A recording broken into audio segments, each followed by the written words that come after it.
La máquina de café está encendida. Este es el primer podcast del día. El Café Lungo de www.copano.news en La Clave 92.9. Ayer tomé un taxi y la moto que estaba al lado, como que empezó a insultar al taxista porque se había cruzado. Él tiene pero era un taco, un cruce de taco. Y me llamó la atención cómo insultaba a esa persona al quien manejaba. Con mucha rabia. Pero además siempre es como un mismo tono y una especie de mantra de violencia. Como, como una especie de gruñido asilvestrado que se va repitiendo una serie de situaciones sociales y manifestaciones y en videos que se van registrando en redes y otros asuntos que nos va contando que hay un ser chileno violento. Y ahí es donde queremos entender esta encuesta de Chile 21 que se llama Violencia Social más allá de la criminalidad. Capitalinos están percibiendo altos grados de esta y las mujeres son las principales víctimas con 700 entrevistas y otros datos. Para poder conversar de esto está con nosotros Daniel Grimaldi, director de la Fundación Chile 21. Buenos días, Daniel. Hola, buenos días. Hola, Nicolás. Daniel. Gracias por venir. Hicieron una encuesta sobre violencia social. ¿Qué descubrieron? Bueno, corroboramos una gran parte de nuestras intuiciones y es que hay una percepción de que nuestra sociedad se vuelve más hostil. Y las cifras que muestran muchas encuestas respecto a la inseguridad, respecto a la delincuencia, por ejemplo, tenemos que contrastarlas con incertezas que tenemos sobre las relaciones interpersonales. O sea, cuando uno se siente inseguro en el Chile de hoy, uno se tiene que preguntar: ¿a qué le tengo más miedo? ¿A la delincuencia o a no saber con qué me voy a enfrentar en el comercio, cuando voy a un banco, cuando estoy haciendo la fila? Ciertamente uno le tiene más miedo a la delincuencia, a ser violentado fuertemente, pero cuando se te acumula una serie de agresividades que tú percibes constantemente, incluso en tu trabajo. Las cifras que nosotros tenemos, que en el trabajo los chilenos perciben, los santiaguinos, que es la muestra que nosotros abordamos, perciben que hay altos índices de violencia, acoso laboral, y eso te genera problemas en salud mental. Y eso tiene data en esta encuesta que hicieron. ¿Y qué cosas se encontraron como hitos dentro de la violencia? Bueno, una de las cosas relevantes de nuestro estudio es que los encuestados declaran que mientras más cercano es el círculo donde tú preguntas si es que es en su entorno te encuentra que es un espacio extremadamente violento, muy pacífico, etcétera, mientras más cercano es, tiende a ser más pacífico. Es decir, un 12% considera que su familia... su familia es en 77% lo más pacífico. Cuando tú preguntas por el entorno, se vuelve un poco más violento y solamente un 12% dice que el país vive una situación pacífica. Daniel, cuando tú hablas de esta violencia que está rotulada como violencia societal, que también es definida como no criminal, ¿de qué tipo de violencia estamos hablando? Porque, claro, está muy bien definido. No es una violencia criminal, por ende no es un delito esta violencia. En algún nivel, te lo pregunto, a ver si es así, pero una violencia que es más subterránea, está en la superficie. ¿Qué tipo de violencia estamos hablando cuando hablamos de violencia societal? Estamos hablando de violencias que producen nuestras relaciones interpersonales, sobre todo. Cuando hablamos lo no criminal es que no es lo concertado para el crimen. Muchas de estas violencias también, si son aplicadas de manera dañina, que pueden pasarse al Código Penal también y a la ley. Claro, el abuso psicológico, ¿cierto? El abuso de poder, también puede ser materia de delito. Hay un dato súper relevante. El 53% de los encuestados, 700 personas, sostiene que las agresiones verbales, seguido de la agresión psicológica, el mobbing laboral, el destrato y el maltrato, que pueden caer en ese mundo, y con 33%, y el abuso de poder, 31%, son las formas más comunes de violencia. Solo la mitad de los residentes de Santiago afirma que nunca usaría la violencia como método, o sea, el resto cree que podría utilizarla. Y hay un dato súper fuerte porque se plantea que las víctimas de esa violencia social son un 54% mujeres, adultos mayores 53% y niños y niñas 46%. Ahora, los grupos identificados como violentos son súper interesantes para pensar. Claro, porque hay una pregunta que es abierta y otra pregunta que es, que damos una lista, digamos, sobre el trabajo previo que hacen los investigadores. De esta lista, ¿cuál usted cree que va a construir un ranking, digamos? Y ahí en ese ranking uno recoge tanto realidades concretas como prejuicios también. Entonces, en primer lugar aparecen los inmigrantes, en segundo lugar aparecen los barristas de fútbol, los comerciantes ambulantes, le siguen los choferes de autobús y cuarto, quinto lugar están los políticos.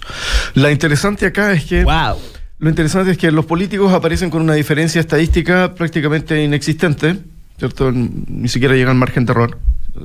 Está muy cerca del resto de los que representan personas que nos encontramos en la vida cotidiana. En la vida cotidiana de un ciudadano, de un transeúnte, ciudadano de a pie, como decimos en Santiago, uno se relaciona con políticos todos los días. Sin embargo, acá los declaran que los perciben igualmente violentos que los comerciantes ambulantes. Entonces, ya esto nos está indicando, nos corrobora también una percepción que tenemos, que la política se vuelve también más violenta. En vez de ser un espacio de conciliación, donde podemos llegar a resolver conflictos, la gente los ve como parte del problema.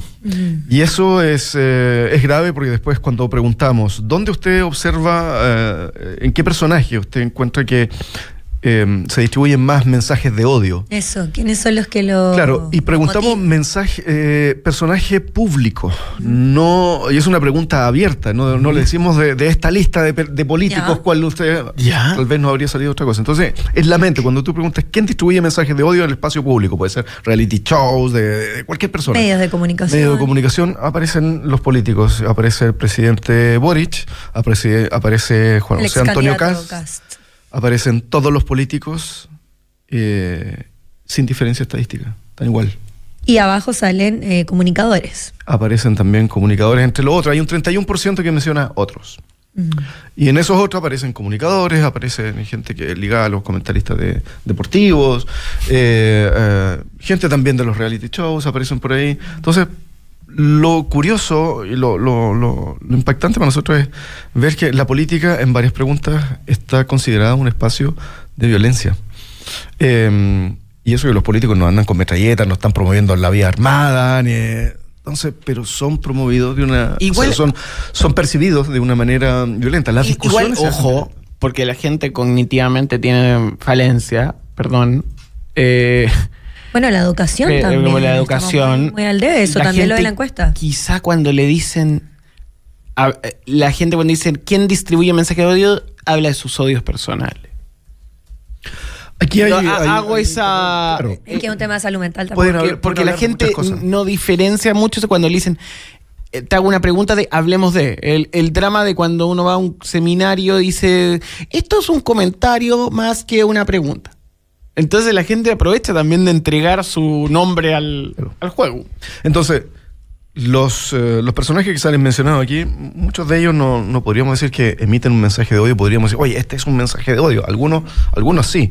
Rodolfo Guerrero en el chat de La Clave dice, pero con sus decisiones violentan la vida de las personas. Claro. Por ejemplo. Eso siente la gente. Así se traduce. Pero lo de los reality shows llama mucho la atención, y también los matinales está ahí dentro, aunque ahora los matinales también tienen alto contenido político. ¿Y las redes sociales? Las redes sociales son percibidas también como un espacio de distribución, o sea, manifestación de violencia, emisión de mensajes de odio. Facebook en primer lugar, Twitter viene después, ¿cierto? Eso, cosa que no nos sorprende, pero lo interesante es que del 33% que usa Twitter, luego hay mucho más, hay un 48% que considera que existe mucha violencia ahí. Entonces, es coincidente un poquito con la violencia verbal. La violencia verbal es por medio de las redes sociales, la herramienta para herir, para insultar a otro más fácil. Entonces, deberíamos preguntarnos cuánto caen los políticos en ese espacio, el espacio virtual de la política, de la discusión, de lo que pasa en el día a día. ¿Cuán violenta es? ¿Cuánto nos lleva a comprender verdaderamente el país en que estamos? ¿O cuánto distorsiona también? Sí, claro. Y en lo específico, Daniel, perdón, ya que hablabas de los políticos, hay ciertos nombres en específico que la gente menciona al momento de hablar de odio. Y se va a los extremos. Hay partidos políticos puntuales y personajes políticos puntuales. Claro, cuando nosotros hacemos la pregunta abierta por personajes del ámbito público en general, no político, aparecen principalmente los políticos y algunos comentaristas, gente de los reality shows por ahí, pero no con una significación estadística como para ponerlos por separado, sino que están dentro del otros, aparecen varias menciones. Claro. ¿Ya? Los dos grandes antagonistas, Kast y el presidente Boric, y luego lo siguen todos los políticos. ¿Vale? Cuando hacemos la pregunta por instituciones, preguntamos por partidos. ¿Qué partidos a usted le parece que distribuyen más mensajes de odio? En la derecha está Republicanos punteando. En la izquierda, centroizquierda, el Partido Comunista, el PS. El Partido Comunista tiene más menciones que el resto, pero con los especialistas, sobre todo conversando con Marta Lagos, que le encargamos la aplicación del estudio, nosotros diseñamos el cuestionario, lo conversamos con nuestros especialistas, que tenemos un panel de expertos importante en esta materia en Chile 21. Y conversando con la Marta me dijo, mira, en realidad a mí me parece que el Partido Comunista aquí muestra menos rechazo que lo que ha tenido en otra encuesta, nos ha salido con mucho más, ahora está menos, aunque sigue punteando en un partido que tiene 100 años. Claro, entonces, en comparación al Partido Republicano, que es mucho más nuevo. ¿Qué están haciendo? Y puntea ya. Claro. ¿Te fijas? Entonces, pero esto puede tener muchas interpretaciones también. ¿Qué significa un mensaje de odio? ¿Qué percibe la gente con un mensaje de odio? ¿Es una odiosidad? No sé, nosotros ponemos la palabra aquí. Emisión de mensaje de odio. ¿Qué hay en la mente de las personas cuando tú mencionas esa palabra? Se les vienen personajes bien interesantes como Gonzalo de la Carrera, la diputada Cordero o Carmen Hertz. Claro, por ejemplo. Son personas que hablan mucho en la prensa también. Están hablando, disputan, claro. Gonzalo de la Carrera ha sido mencionado muchas veces, no en este estudio, distribuye mensajes de odio, emite mensajes de odio, de mensajes que afectan la perspectiva de género, libertades individuales, todo eso. Pero hay otros que no, y son percibidos igualmente. De esa manera, por la vehemencia en que tratan, porque muchas veces se pelean con otros en el Congreso, entonces caen en el mismo saco. Sabemos que no pertenecen al mismo espacio, pero son percibidos. Sí, y bueno, entonces, ¿cómo debiera hablar la política? ¿Cómo debiera hablarle a los ciudadanos? Creo que la forma es muy decidora para que alguien decida que esta persona, porque uno a veces ve una cara de enojo o ve un conflicto latente y uno dice, esta persona que es violenta. Porque puede ver que la forma en que está afrontando un conflicto, alguna diferencia puede ser. Y por eso, lo que tú decías era que los políticos no utilizan la violencia en el sentido físico, pero recordemos que las palabras son cuchillas cuando las manejan orgullo y pasiones. Entonces, creo que es importante ahí, y para los políticos que no están escuchando, políticos y políticas, creo que es importante mucho, y que se maneje bien ese tono, porque finalmente quienes son bien percibidos, los políticos que son conciliadores. No por nada Evelyn Matei, que en estos momentos está conciliando con sectores que están quedando fuera de las decisiones del Consejo, está siendo bien percibida. Claro, y así ha sido anteriormente con Michelle Bachelet, pero más allá que sea estrategia o no, te da cuenta que la forma en donde no te percibes violencia cuando está en el ámbito político es cuando no tienes formas que uno dice, hoy está agrediéndome verbal o incluso psicológicamente, y ahí volvemos a temas de salud mental que imagino que son muy claves para entender esta violencia societal. Por supuesto, un comentario con eso sobre la violencia en política. Hay dos grandes formas o polos de comprender la vida política. Uno es la más clásica, que se cita siempre a Carl Schmitt, donde dice, lo político es donde está la diada amigo-enemigo. Y ahí siempre va a estar la política. ¿Dónde hay la política? La definición de quién es amigo y enemigo. Y de pronto la política se vuelve eso. Y por otro lado tenemos posiciones más como la de Hannah Arendt, una gran teórica que dice, la política es la ausencia de violencia. Cuando llegamos a la violencia es donde la política falló. No está eso. Entonces nos movemos entre lo uno y lo otro, ¿cierto? Y la política chilena debiera... Claro, hay momentos en que la política tiene que identificar enemigos cuando estamos en situaciones importantes, cuando la sociedad se ve fuertemente amenazada, que si en una guerra, Montetú, hay contexto, digo. Hay contextos, por supuesto. Y los encuestados, Daniel, adjudican esta violencia en general a la falta de educación, como lo mencionábamos, a la violencia de la sociedad, también seguido por la frustración y la desigualdad social. Cierto, eso también aplica a los políticos, me imagino. Claro, aquí esta pregunta es interesante porque les pedimos a las personas hacer su propia reflexión sobre ¿por qué usted cree que se la falta de educación? Ya eso nos lleva a preguntarnos qué hacemos en los colegios para enseñar a nuestros niños a gestionar sus frustraciones. Las casas también, la educación familiar. Las familias, por supuesto. Ojo que la familia también aparece con menciones importantes en espacios violentos, y los agresores también un familiar.